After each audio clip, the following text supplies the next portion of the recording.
section 15.7, the divergence theorem. So always before you start watching this video, check the slides so you can write down some notes.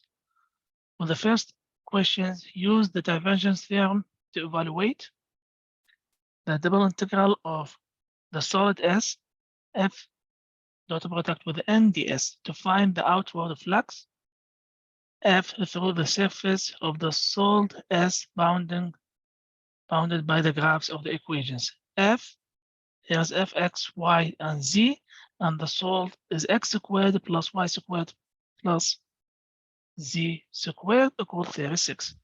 So the first thing here is f, I write down in a component form with x, y, z, and here's our sphere with radius 6.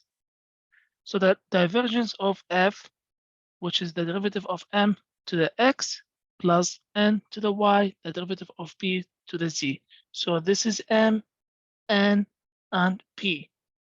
So now the derivative of x to the fm to the x is going to be 1, the derivative of n to the y is going to be 1, the derivative of z to the z is going to be also 1. So 1 plus 1 plus 1 is going to be 3.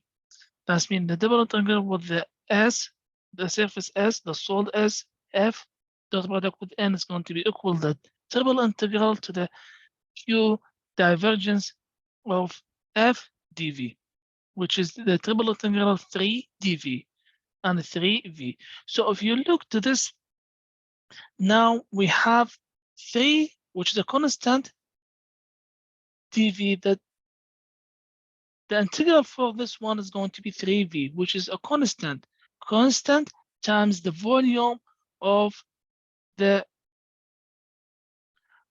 sphere.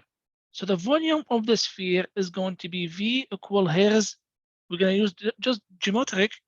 So the volume equal 4 pi over 3 radius cubed, which is equal 4 pi 3, and the radius is 6 for the sphere. The cubed is going to be 288 pi. Now 3v, that's mean this one. Now we're going to count it. The 3v is going to be 3 times 288 pi, which is going to be 864 pi. So the first equation is going to be 864 and pi. That's it for the first question. We got it right. So with the second one, also we're going to use the divergence theorem and exactly the same thing, but now we have f equal x, y, z, j. That's mean I 0 and k is 0. And our solid is a circle with the height z from 0 to 7. So x squared plus y squared equal a1, which is a circle with a radius 9. So here we are. Here's our f, 0, x, y, z for the j, and here's also 0 for k. And here's our circle with radius equal 9 and z from 0 to 7. So that's mean r is going to be the radius from 0 to 9, because here's the circle, and theta is going to be from 0 to 2 pi. From 0 to 2 pi, and the z from 0 to 7. Now we're going to convert this one to the polar coordinate, because it's circle, it's easier to work with the polar coordinate, r, theta, and z. Here is 0 is going to be 0, x, which is equal r cosine theta, r cosine theta, and y equal r sine theta. So we're going to plug in r cosine theta, r sine theta, and z. Just keep it z because it's the height for this cylinder. And here's 0. So now we're just going to combine these together. So it's going to be r squared cosine theta, sine theta, and here is z, comma, and here's 0 and 0. Now the divergence of f is going to be, now we have to convert it. M, this is m, and here's n, and here's p. So to the r and n to the theta, and the derivative of p to the z, which is going to be 0 plus the derivative for this one with respect to the theta, That's mean this one and this one is a constant. So it's going to be cosine theta. The first one times the derivative of the second one is going to be cosine theta plus the second one times the derivative of the first one, which is negative sine theta, plus the derivative of 0 is going to be 0. So it's going to be r squared z cosine squared theta minus sine squared theta, which is this one is going to be cosine 2 theta. So that's our divergence. Now the double triangle f times dot product with n ds is going to be the triple triangle with divergence with f dv, which is going to be from 0 to 7 for the z, from 0 to 2 pi for the theta, and from 0 to 9 for the radius. Here's our divergence, and here's our divergence for the f. It's going to be r squared, and dx, dy, dz is going to be r, dr, d theta, and dz. R times r squared is going to be r cubed. So the next part is going to be r cubed z cosine 2 theta dr d theta and dz. Now we're just gonna go ahead and find the integral for the r. First of all, which is going to be r to the power 4, because z on cosine 2 theta is going to be a constant. So r to the power 4 over 4 from 0 to 9 d theta dz. Now it's going to be 0 to 7, 0 to 2 pi z cosine 2 theta. Plug in the 9, so it could be 9 to the power 4 over 4 minus 0 to the power 4 over 4. This is 0. So it's going to be 6,561 over 4 z cosine 2 theta. D theta dz. Now we're going to let 2 theta as u. That means du is going to be 2 d theta. Divide both sides by 2. So du over 2 is going to be equal d theta. Now plug in everything here. So it's going to be z cosine u du over 2 dz. 2 times 4 is going to be 8. Now I didn't multiply it now. It's supposed to be 8 here, not 4. So 2 times 4 is going to be 8. So this one is 8. And this one is also 8.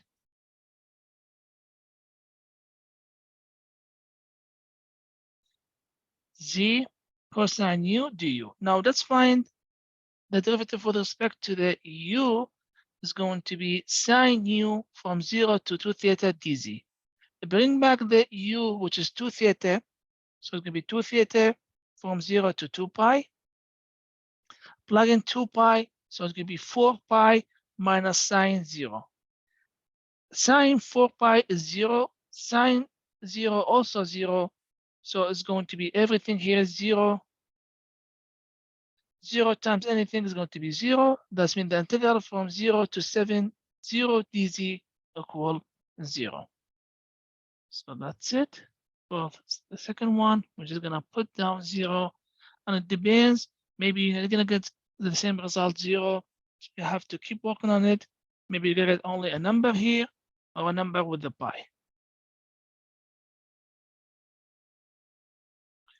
We got it right. For number 3, we're going to do the same thing, but now we have the solve is x squared plus y squared equals 16. Also, it's a circle, and z from 0 to 19. Okay, so let's check how we're going to solve number 3.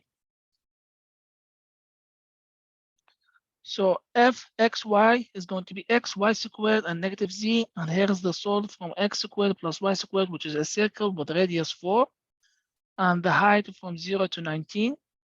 So next step, we're going to r is from 0 to 4, theta from 0 to 2 pi, and z from 0 to 19 as a height for this cylinder. So the divergence of f, what I did here, I'm going to find the divergence here with respect to the x, then I'm going to convert it to the polar coordinate. So the derivative for this one, for m with respect to the x is going to be 1. The derivative of n with respect to the y is going to be 2y. The derivative of z with respect to the z is going to be negative 1. So it's going to be 2y y equal r sine theta. That's mean the divergence over f 2y is going to be 2r sine theta.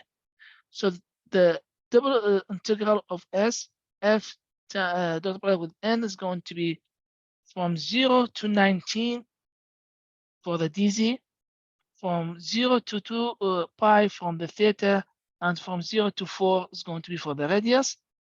That means divergence of f r dr d theta dz. Write down everything here. 2r times r is going to be 2r squared sine theta dr d theta dz. Now let's find the integral with respect to the r. So it's going to be 2r cubed over 3 from 0 to 4 sine theta d theta dz. Plug in the 4, so it's going to be 128 plus 2 times 64 is 128 over 3 minus 0. That means it's going to be 128 over 3 sine theta d theta dz. Now let's do the integral with respect to the theta. This is a constant, so it's going to be negative cosine theta from 0 to 2 pi dz. 128 over 3, and here's negative cosine, plug in 2 pi plus, here's going to be minus cosine 0, so it's going to be plus cosine 0. Next step, this one is going to be negative 1 plus 1, and it's going to be 0, 0 times any number, so it's going to be the derivative, integral from 0 to 19 to 0, which is equal 0. So we got 0 also for number 3.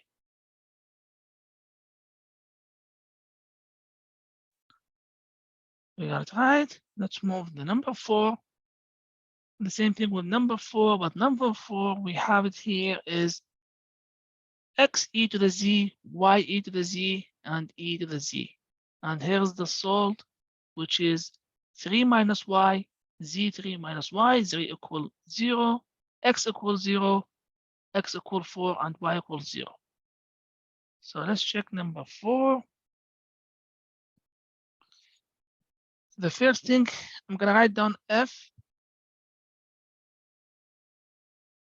x e to the z, y e to the z, e to the z. And here is our solved x from 0 to 4, y from 0, but there's no y until which point. So when z equals 0, plug in 0 here, we're going to get the y equals 3. When y equals 0, we're going to get z equals 3. That's mean we have, here's our boundary from, for the y is going to be from 0 to 3, and for z is going to be from 0 to 3. I already know the x from 0 to 4, so y is going to be y equal 3. So here is y equal 3. And also z is going to be from 0 to 3. That's why we got this shape for the x, y, and z. And now next step, the divergence over v, the derivative for this one with respect to the x is going to be easy. The derivative of this one with respect to the y is going to be easy. And for the z is going to be easy. Add these together is going to be 3e to the z. The double integral here is going to be triple integral from 0 to 4, from 0 to 3, and for the z is going to be from 0 to 3 minus y. The 3e to the z, dz, dy, dx. Then, to find the integral for this one, it's going to be 3e to the z from 0 to 3 minus y, because the integral of e to the z is going to be the same thing, and this is a constant. So here is the 3, plug in 3 minus y, so it's going to be e to the 3 minus y minus e to the 0 is going to be 1. Now distribute the 3, so it's going to be 3e to the 3 minus y minus the 3 dy dz. Now next step, we're going to let everything here is a u. That means du is going to be negative 1 dy. Divide both sides by negative 1, so du over negative 1 is going to be dy. That means dy is going to be du over negative 1, and here is u. Find the integral with respect to the u. So it's going to be 3e to the u minus a 3u divided by negative 1 dx from 0 to 3. Plug in the 3. Before that, we have to bring back the u. So 3 minus y, because our boundary for the y equals 3, and y equal 0. So we can't plug in the u. So we have, if you want to convert this one to u, it's up to you. That's been plugging a 3 here, so the u is going to be 0. So 0, and here is going to be negative 3. So that means from negative 3 to 0. Or if you bring back the y, 3 minus y, and here is the u, 3 minus y from 0 to 3. Now let's plug in the 3. So it's going to be negative 3e, 3 minus 3 plus 3. 3 minus 3 minus, plug in the 0, negative 3e to 3 minus 0, plus 3, 3 minus 0. This is 0. And this one is going to be 3. 3 times 3 is going to be 9. Now, negative 3 e to the, this is 1. E to the power 0 is going to be 1, so it's going to be negative 3. And here is a plus 3 e to the 3 plus 9. Distribute the negative sign, so it's going to be minus 9. Minus 3 minus 9 is going to be negative minus 12. 3e to the 3 minus 12. Now let's find the integral with respect to the x. So it's going to be 3x e to the 3 minus 12x from 0 to 3. Plug in the 3, so plug in the 4. So it's going to be 3 times 4 e to the 3 minus 12 times 4 minus, plug in the 0, 3 times 0, this is 0, and 12 times 0 is going to be 0. So everything here is cancelled. Now 12 e to the 3 minus 12 times 4 is going to be 12 e to the 3 minus 48. We can simplify it more. That means this is our solution. We're going to plug in 12 e to the power 3 minus 48. That's it for number 4. Got it right. Let's move to number 5. For number 5, we already know curl over the f, it's always we have f here. So let's check how we're going to solve this one, where S is a closed surface bounded by the graph x equals 7 and z equal 81 minus y squared, and the coordinates plane. Careful on this one. That means x equals 0, y equals 0, and z equals 0. So let's check number 5. So always the formula here is f. Now we have curl f dot product with n. And here's our boundary, x equals 0, y equals 0, and z equals 0. F is xy cosine z, yz sine x, xy z. X between 0 and 7, and y between 0 and 9, because when you plug in y0, solve this one for the y, and plug in z equals 0, you can get y equal 9. And z belong to the 0 and 81 minus y squared. Curl for f, I, j, k, d over dx, d over dy, and d to the dz. And here is I, and here is j, and here is k. Now let's find the curl f. For the I, is going to be the derivative with respect to the y.